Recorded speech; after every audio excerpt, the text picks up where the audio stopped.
This video is going to give you a brief overview of what a Blackboard course site looks like. After logging into Blackboard, you could find your courses under the Courses tab here at the top or the My Institution tab. Go into your course, and this is what it will look like. You'll have a menu here on the left-hand side with items that you could add, move around, change. And each time you click on one of the items on the menu, it will bring up a window over here with content that you could add. You could build content here, add an assessment, add a tool, and there's also partner content. For a quick overview, I'm going to show you each of the items I have here. So on the left, you could have announcements. Announcements are a quick way to reach your students.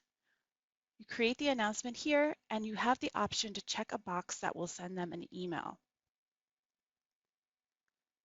You can also drag and drop your announcements and put the most important at the top, or however you feel fit. Now I'm going to go into a content area. As you see here, I added some links with some text, and I did this by going to Build Content, Web Link, and putting my information in that way. You could also create folders, add items, files, and even link to a voice thread or a YouTube video. Moving over to assessments, this is where you could add a test, a survey, an assignment, or a self and peer assessment.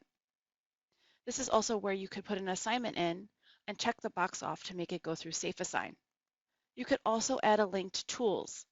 For instance, if you have a discussion board that you want to link into this week's content folder, you just do so by clicking on Discussion Board and selecting the one that you want to be linked here.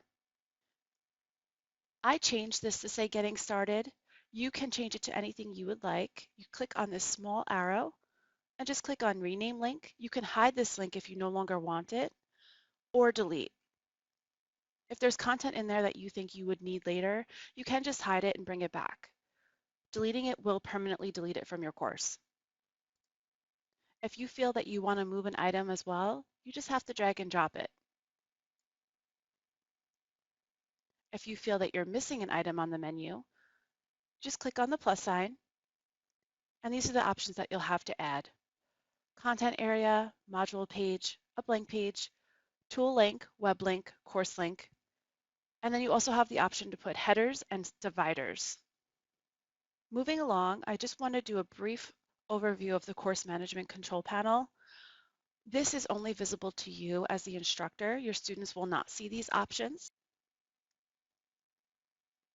I'm just going to go into course tools and show you these are all of the different tools that are linked here in Blackboard that you have access to go and view, and you can make these available or not available to your students. Evaluation, this is where you can click on the retention center. You could also run course reports. So under the Grade Center, you're going to have two options, Needs Grading and Full Grade Center. Needs Grading is just going to show those assessments that were submitted that have not yet been graded by you as the instructor. Full Grade Center will show you everything. That will show you what has been submitted already and what has been graded, and it will also show you those that need to be grading. So that's just a full look at everything that's been submitted. It will also show you the columns that you have created for future assessment. Groups will show you your student groups if you've created those. Users will give you a list of all of the users in your course. That includes teaching assistants, course builders. Whoever's enrolled in your course will be listed here, and you'll be able to sort by their role. For instance, you can view just students, just teaching assistants, however you want to view it. This is where you'll go. Customization, this is where you can set up your properties in the course. You have your course name, if you could make your course available or not. Teaching style, this is where you can change the look and feel of your course. And then moving on, one last thing I want to touch on is under packages and utilities, you have the option to course copy. If you've taught a course previously, you'll have the option to move material from that course into your new course. You would go into the course that you've previously taught, click on Course Copy, go to Browse, and find your new course. Click Submit so that it appears in this box, and then check off anything you want to move over into your new course. Remember, anything that is connected to the Grade Center in your previous course, if you want to copy that over, you have to copy the content area and the Grade Center over at the same time. That will move over everything seamlessly. If you need any assistance or have any questions, contact us at 631-632-2358 or blackboard@stonybrook.edu.